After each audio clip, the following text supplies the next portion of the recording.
capítulo 4.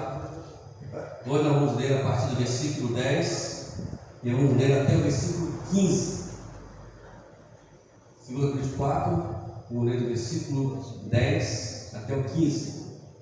É um capítulo que eu já falei, muito importante para o nosso crescimento espiritual. Hoje nós vamos falar sobre o verdadeiro significado de morrer. Muitos de nós não sabemos ainda o que é morrer. A gente vai aprender um pouquinho hoje sobre isso. E Paulo nos ensina aqui sobre isso. Vamos lá? A partir do versículo 10 diz o seguinte: levamos sempre no corpo o morrer de Jesus, para que também a vida dele se manifeste em nosso corpo. Porque nós que vivemos somos sempre entregues à morte por causa de Jesus, para que também a vida de Jesus se manifeste em nossa carne mortal. De modo que em nós opera a morte, em vocês a vida, tendo, porém, o mesmo espírito da fé, como está escrito: eu criei, por isso falei, e também nós cremos, e por isso também falamos, sabendo que aquele que ressuscitou o Senhor Jesus também nos ressuscitará com Jesus e nos apresentará juntamente com vocês, porque tudo isso é para o bem de vocês, para que a graça, multiplicando-se, torne abundantes em as ações de graça por meio de muitos, para a glória de Deus. Então hoje vamos falar sobre esses versículos, que estamos fazendo uma exposição bíblica do capítulo 4 de 2 Coríntios. Eu particularmente, como sempre falo aqui, menciono, gosto muito desse capítulo, aprendi muito com ele no momento mais difícil da minha vida, muitos anos atrás, há uns 30 anos, eu posso dizer, uns 30 anos atrás, eu estava estudando esse capítulo. Esse capítulo me ajudou muito a enfrentar as dificuldades que eu me confrontei há 30 anos atrás. E um dos porquês porque eu estou de pé hoje aqui, porque Deus, na pessoa do Espírito Santo, me ajudou muito a entender o que estava Deus querendo me ensinar aqui dentro. E me ensinou muito bem. Nós suportamos, nós continuamos ali, estamos até hoje aqui para a glória de Deus, E aqui Paulo vai nesse capítulo inteiro, do versículo 10 até o 15, nos falar sobre algo muito importante que nós precisamos aprender a cada dia, que é exatamente a questão de filhos, A questão de filhos. No versículo 10, você vai ver aqui, que Paulo ele começa a falar assim: levando sempre no corpo o morrer de Jesus, para que a vida dele se manifeste em nosso corpo. Nós só vamos levar a vida de Deus, de Jesus, para o nosso corpo se nós morrermos. A grande missão de Cristo, que a qual veio nos trazer aqui, tanto na questão da morte como na vida, estava tudo isso incluídos, porque a morte ela sempre precede a vida. Essa é uma realidade, Você vê que se tudo nessa vida, se não houver morte, não vai haver vida, e assim por diante. Por exemplo, uma semente, quando você planta ela, se ela não morrer, não vai ter sequência aquele fruto ou aquela planta, de um modo geral. A semente tem que morrer. E tudo começa quando algo ele morre dentro de nós para nascer uma nova vida. Quem trabalha em agricultura sabe muito bem que se não houver isso, não vai haver vida. Hoje você olha para um pé de manga, muito tempo atrás, você lá plantou aquele caroço de manga, Marcos? E aquele caroço morreu, aquela semente morreu e nasceu. E hoje você vai lá e come manga à vontade, jabuticaba à vontade, outras mais à vontade, e tantas coisas que a qual vem da semente, come à vontade, porque um dia aquela semente teve que morrer, Então, tudo começa quando existe morte. Não existe nada que venha da vida. né? Porque a Bíblia, de alguma forma geral, ela sempre vai nos dar essa realidade. E Paulo aqui, ele contempla de certa forma de união entre sofrimento, morte e ressurreição. Uma coisa de casamento, né, que ele faz aqui. Ele fala de sofrimento, depois ele fala da morte, depois ele fala da ressurreição. Jesus, um dos porquês, porque Jesus ressuscitou, foi justamente para nos mostrar exatamente esse outro lado da vida. Se eu olhar que tantos líderes religiosos aí, como Maomé, como José Smith e outros mais aí, também a Ellen Wright, né, e outras mais que criaram as suas religiões, eles estão lá. Você vai no próprio Buda, né? Você vai lá no sepulcro deles, eles estão lá, eles morreram, mas não ressuscitaram, não trouxe vida. Então ninguém sabe. Então essas religiões, elas não podem, de hipótese alguma, te dar uma direção, te dar um norte para você buscar ir até Deus. Eu já falei aqui que não existe essa coisa de falar que todos os caminhos levam a Deus. Essa é a maior mentira que se prega aí fora. Não existe isso, né? Nada, só quem leva a Deus é somente Jesus, e Jesus mostrou isso e provou isso. Ele morre, ele ressuscita, ele prova essa ressurreição, aparecendo para milhares de pessoas, mostrando que ele está vivo e que, ao nós crermos nele, nós teremos a certeza da glória de Deus sobre as nossas vidas, e nós apropriamos disso. E o sofrimento, na verdade, é justamente isso, para poder nos levar a entender isso, porque a gente só vai entender isso se nós dependermos dele. Como é que você vai depender dele? Como é que eu vou depender de Deus? No sofrimento. No sofrimento você vai entender que você tem que renunciar, matar tudo aquilo que você vivia antes. Aqui em Romanos 8,17, olha que coisa interessante que Paulo fala. Mas olha, se somos filhos, somos também herdeiros. Herdeiros de Deus e co-herdeiros de Cristo. Se com Ele sofremos, para que também com Ele sejamos glorificados. Então, a ideia do sofrimento é você sofrer como Cristo sofreu, para poder você também entender que o sofrimento, ele sempre vai gerar em Cristo Jesus glorificação, vitória, satisfação. Ninguém vai entender Deus, ninguém vai entender a essência de Deus se nós não vivermos, se nós não sofrermos. O sofrimento é básico. Paulo até deixou bem claro no capítulo 5 de Romanos que ele se alegrava com os seus sofrimentos. Não é masoquismo, né? Dizer que eu estou feliz porque eu estou passando por isso, por aquilo. Ele se alegrava de uma forma de satisfação, porque ele sabia que aquilo iria, por mais que doesse nele, iria produzir para ele algo muito bom. Você não tem ideia que os sofrimentos, as adversidades que passamos, sempre vai gerar isso em nós: satisfação. Observe uma coisa.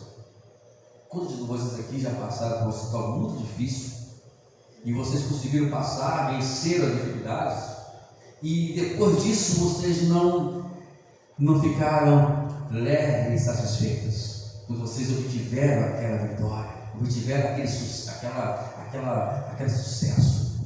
Então é isso que Deus quer. Ele quer que você sinta isso, né? Uma coisa que nós aprendemos na vida, né, até que os pais ensinam isso para os filhos, como os pais são responsáveis, que nada nessa vida é de graça, nada nessa vida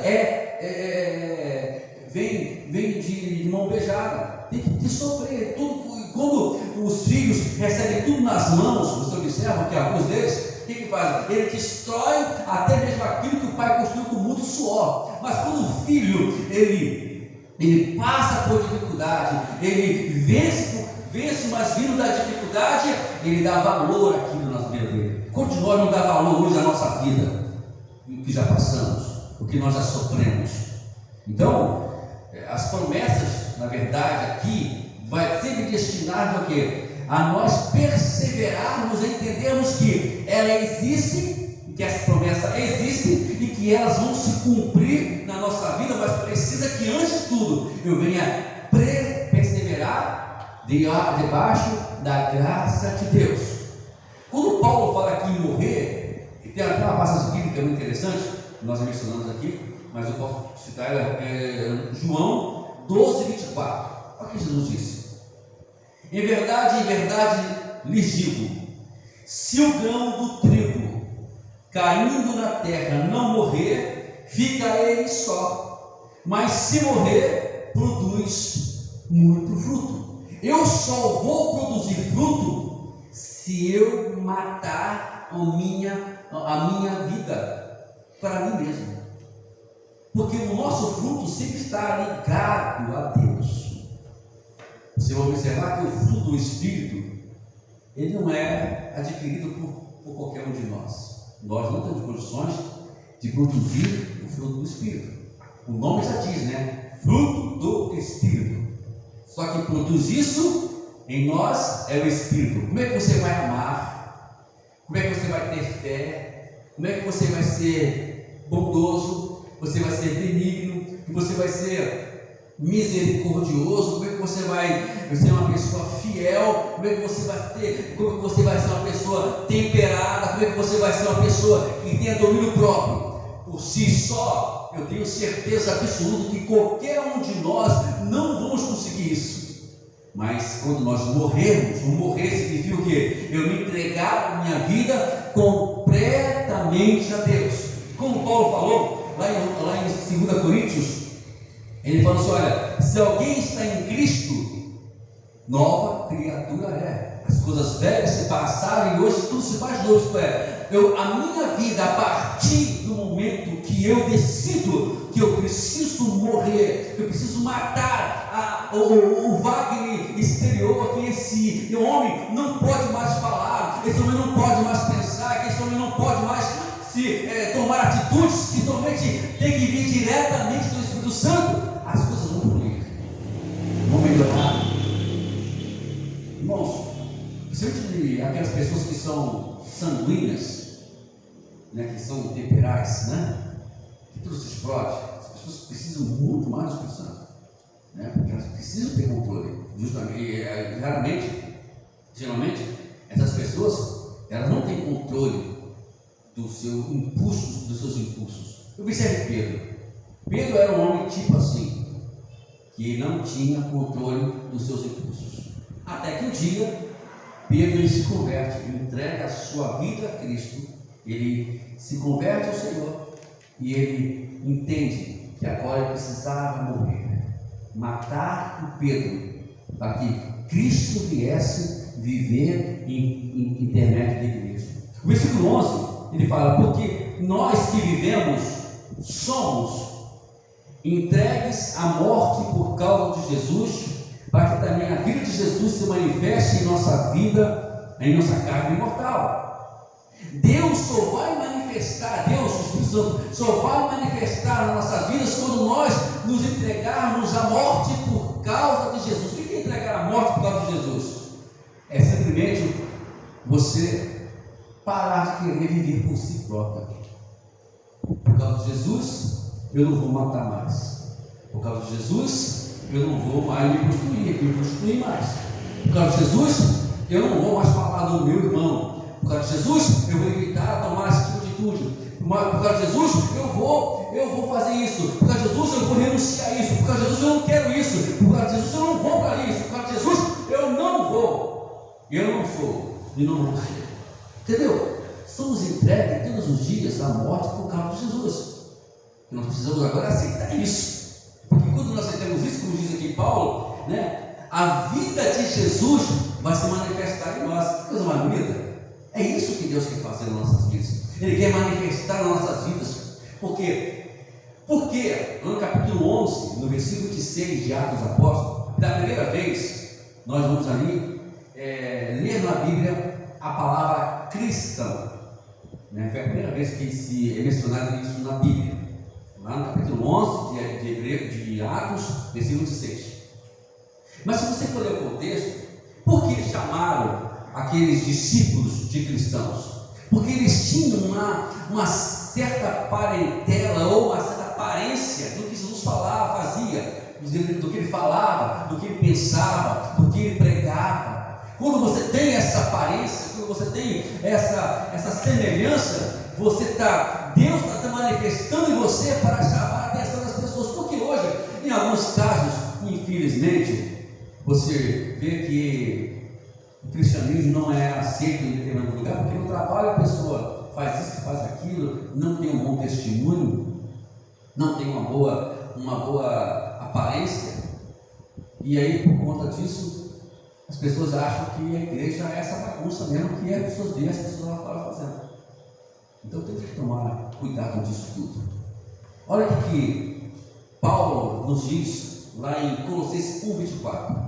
Agora me alegro nos meus sofrimentos, Paulo falando, por vocês, e preencho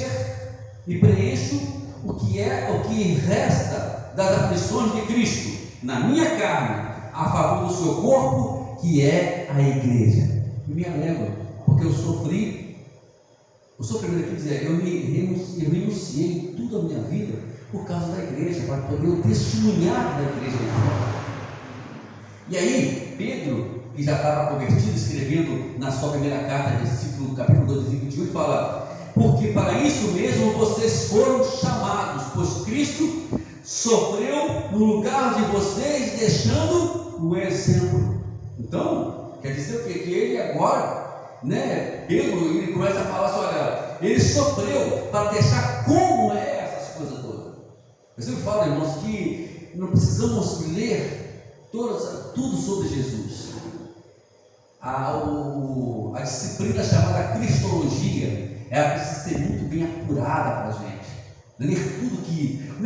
Aí a pergunta sempre é essa, Quando eu tenho que tomar uma decisão e falar alguma coisa ou fazer alguma coisa, eu tenho que pensar. Agora eu vou buscar na Bíblia o que Jesus poderia dizer com essa situação, que ele estivesse no meu lugar. Se ele estivesse no meu lugar, o que ele diria para essa pessoa?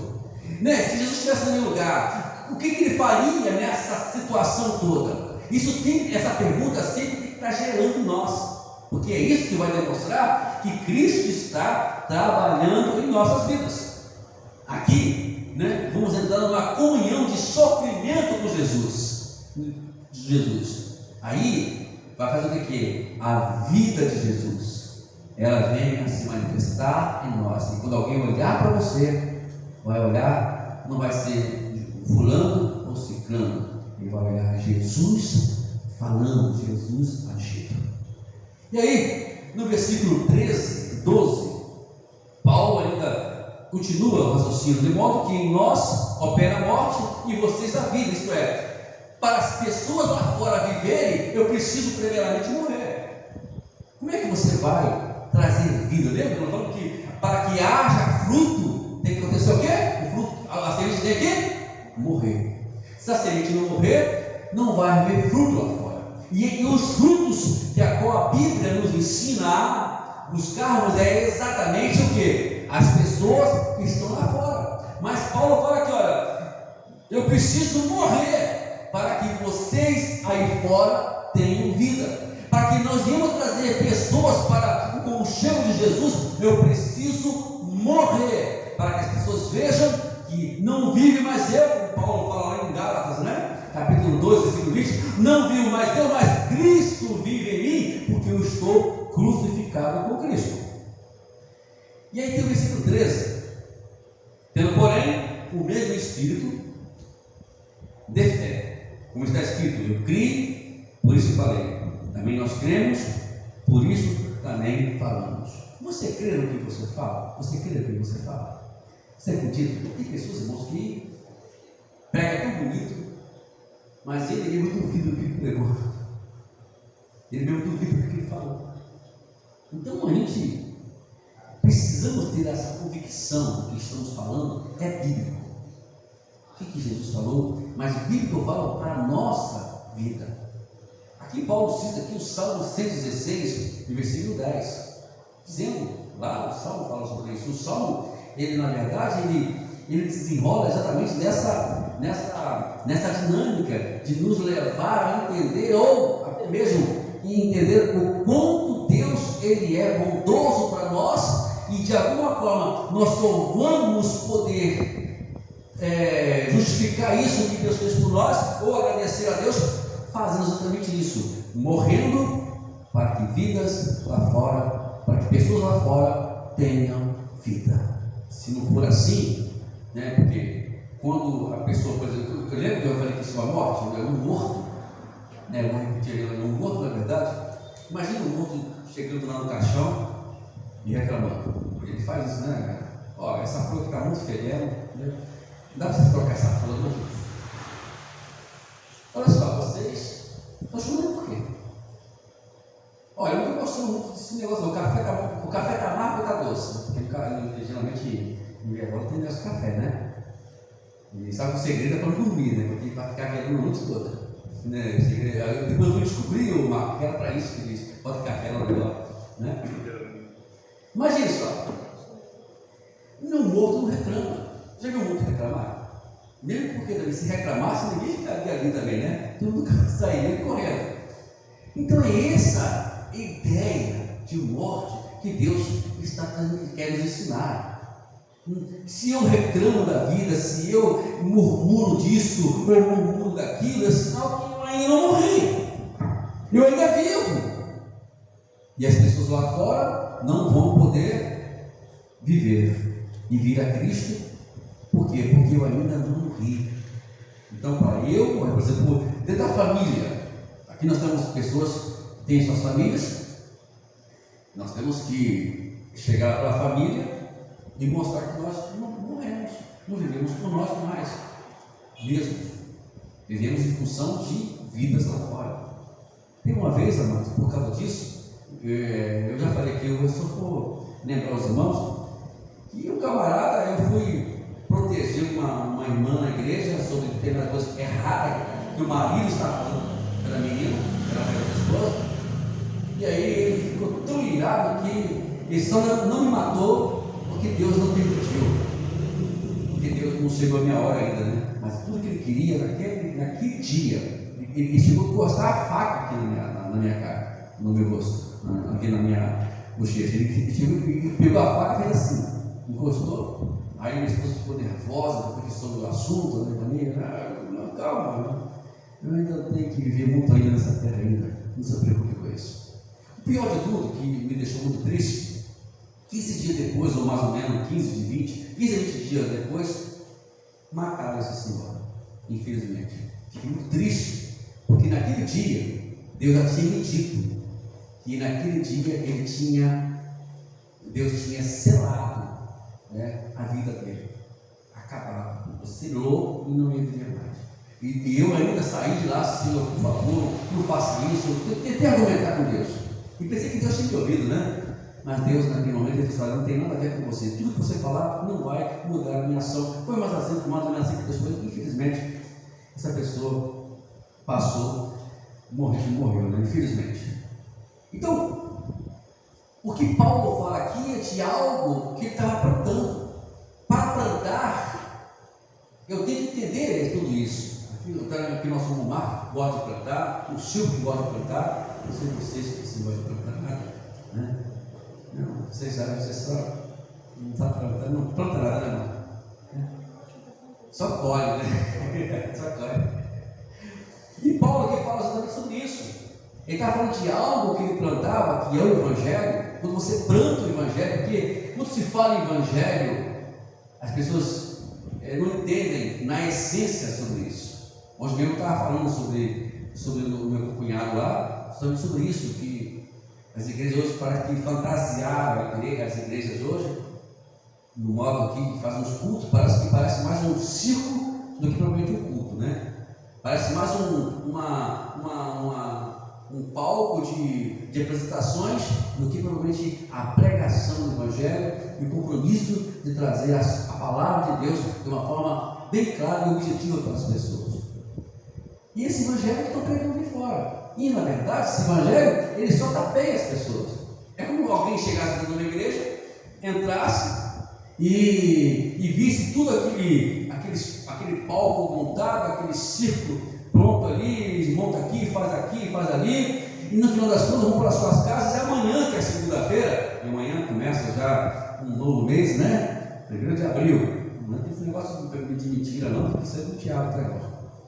Não brinca com esse negócio, não. Por favor, esqueça de dar mentira, não existe dia da mentira, né? Se você criar um dia da mentira, está falando que amanhã é o dia do diabo, né? Ele é o pai da mentira, então esquece esse negócio, né? Nem brincadeira, viu, Gil? Seu, né? Seu. Então, entendeu? Começar o mês amanhã, começa mais uma semana. E se nós nos frutificarmos, se a igreja não trazer uma palavra de força, uma palavra de base da fé para os irmãos, vai acontecer o quê? A gente vai chegar amanhã, a gente vai confrontar com a adversidade e não vai saber como lidar com elas. Eu, particularmente, penso assim, e você me manter dessa forma. Então, aqui está falando sobre algo que ia germinar para as pessoas ao eu morrer, a vida eterna. Todo mundo que está aí fora, seja aonde estiver, seja na prostituição, na marginalidade, nos morros, nas comunidades, aonde estiver, todos eles, independente que fizeram de ruim ou de bom, entre aspas, eles precisam da vida eterna. Mas para que eles venham ter a esta vida eterna, preciso que nós viemos morrer para que venha produzir neles vida. E o mundo na qual vivemos é um mundo passageiro, tudo vai passar. Tudo que você vê aqui acontecendo, isso vai apagar, vai acabar, não tem jeito, nós acabamos.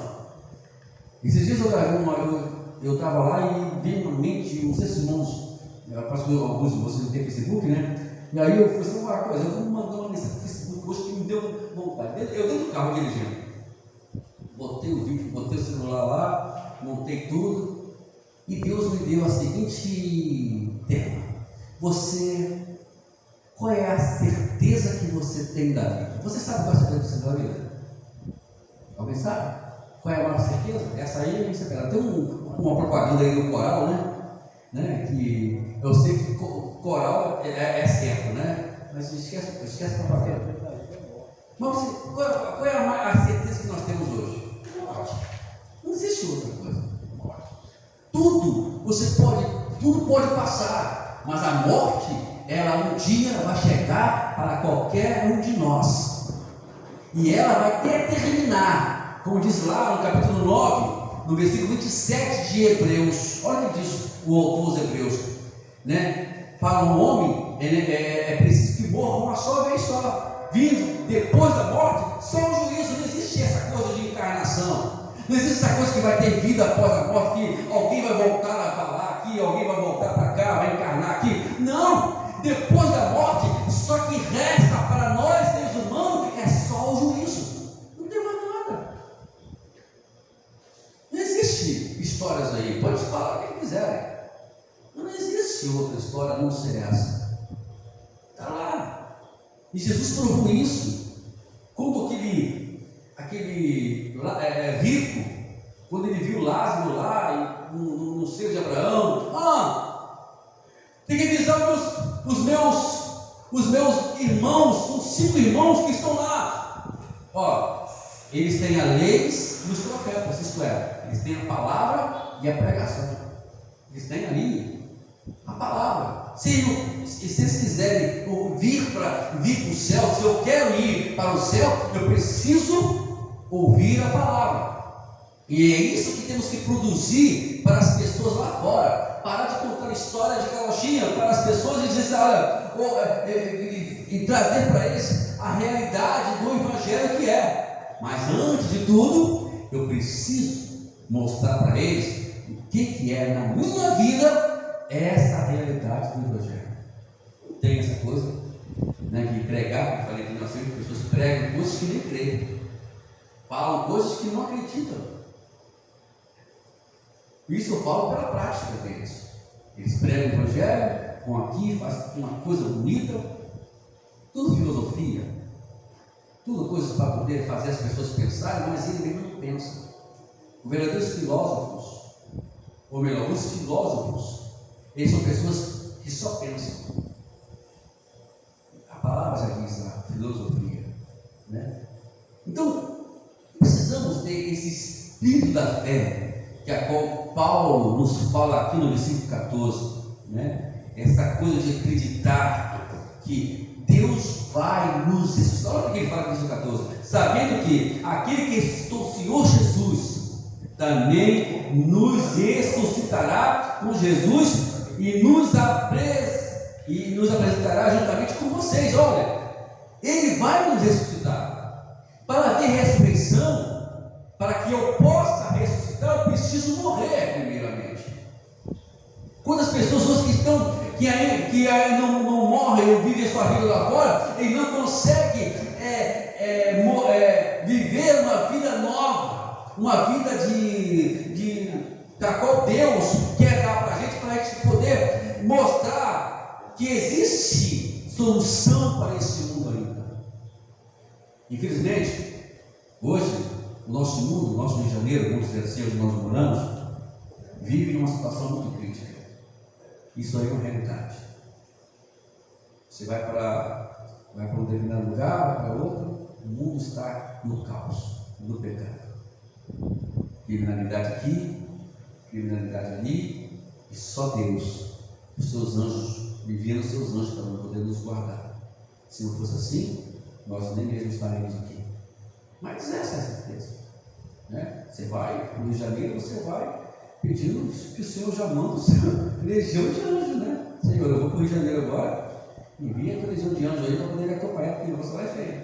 E essa é a realidade. Nós vemos isso acontecendo no noticiário.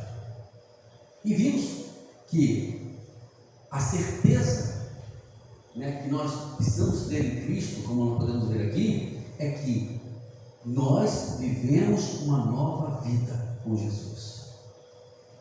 E aí, no versículo 15, Paulo ele conclui esse nosso raciocínio aqui agora, dizendo: porque tudo isso é para o bem de vocês, para que a graça, multiplicando-se, torne abundante as ações de graças por meio de muitos, para a glória de Deus.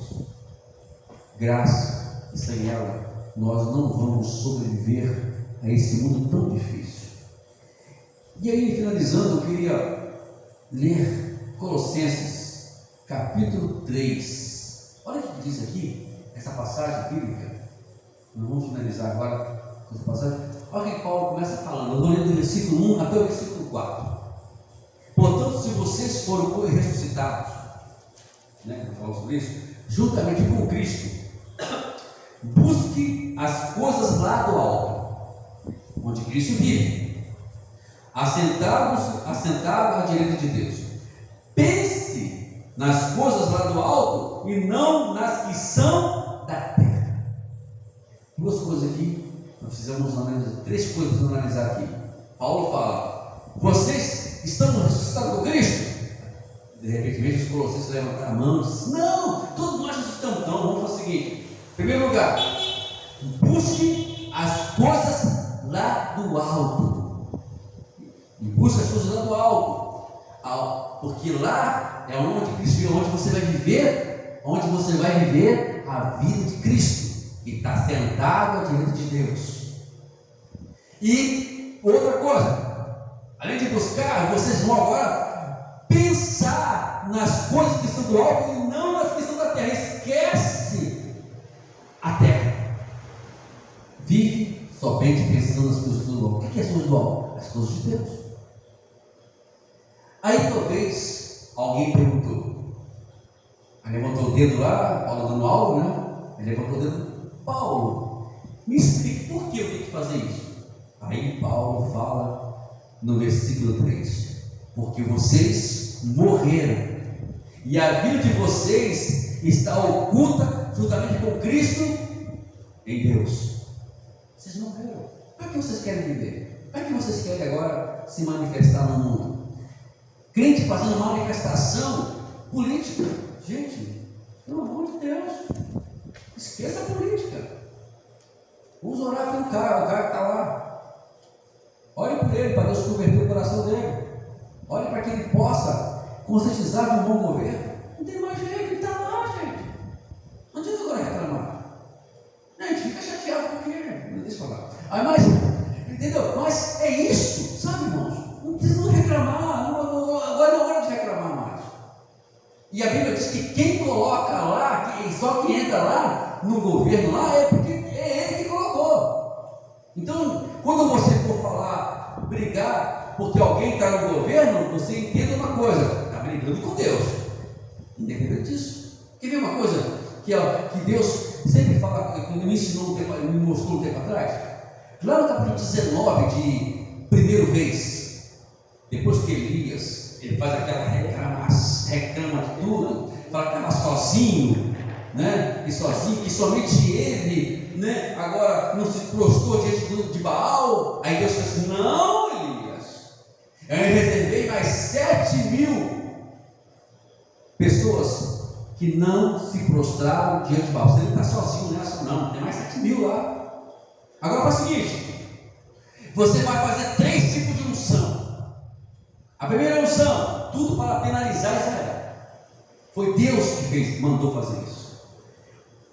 Nunca um rei, um profeta de Deus ungiu um rei que não fosse rei de Israel, da sua terra, que é Israel. E Deus mandou Elias ungir a Azael, rei da Síria. Não tem nada a ver com Israel. Vai lá, unge Aziel como rei da Síria.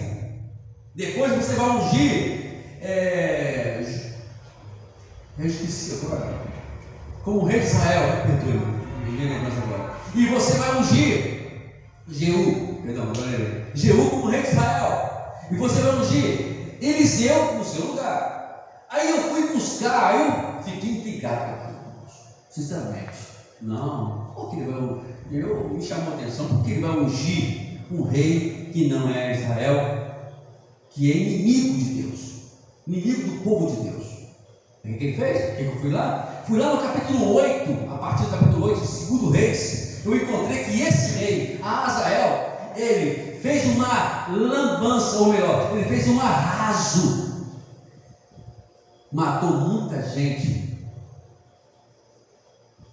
de Israel, os profetas, aqueles que se prostravam diante de Baal. Deus dizendo: está vendo aí? Eu fiz isso para mostrar para vocês que eu é que coloco os reis lá em cima, eu que coloco o líder lá em cima, tem tudo propósito. Então, vamos esquecer isso. Crentes fazendo manifestação, crentes brigando. Eu vejo pessoas lá para Presidente Vargas fazendo manifestação. Eu vejo pessoas, crentes fazendo isso, falando. Não vamos esquecer isso. Vamos agora pensar nas coisas que são do alto e não as coisas que são da terra. Elas não vão produzir nada para a gente. E aí, Paulo conclui no versículo 4: quando Cristo, que é a nossa vida, você agora vive com Cristo. Você morreu. Não morreu? Se você morreu, você foi ressuscitado com Cristo. Isso mesmo. Quando Cristo, que é a nossa vida, se manifestar, então vocês serão manifestados com Ele em glória. Que seja isso o suficiente para podermos viver nessa terra. Mais nada do que isso. Eu acredito, irmãos, se nós levarmos esses princípios a sério do que eu preguei aqui hoje, nós vamos ter menos problemas com esse mundo e vamos trazer pessoas para o convívio. Na sua família, na minha família, eu tenho pessoas que não são crentes. Você pensa o quê? Lá, eu e minha esposa fazemos um sacrifício, eu faço pela nossa família, né? Nós fazemos pela família dela, porque alguém tem que mostrar que existe uma solução para tudo aquilo. Jesus faria isso, eu tenho certeza absoluta disso. Tudo que nós fazemos, seja de qualquer forma, está na minha mãe, irmãos. O que eu puder fazer para minha mãe, eu faço para qualquer um. Está aqui, vocês vão chegar aqui, Wagner. Olha, o pastor pode fazer esse programa. Não, irmão, se eu puder fazer, eu faço. Eu saio de madrugada se for preciso, a gente tem que fazer alguma coisa, nós temos que mostrar para as pessoas que nós estamos aqui para produzir vida para eles. E a semente que tem que morrer para que eles tenham vida, quem é? Somos nós.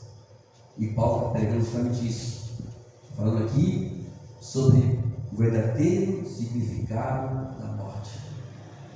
É o que entendo hoje, essa palavra que Deus nos trouxe nesta noite.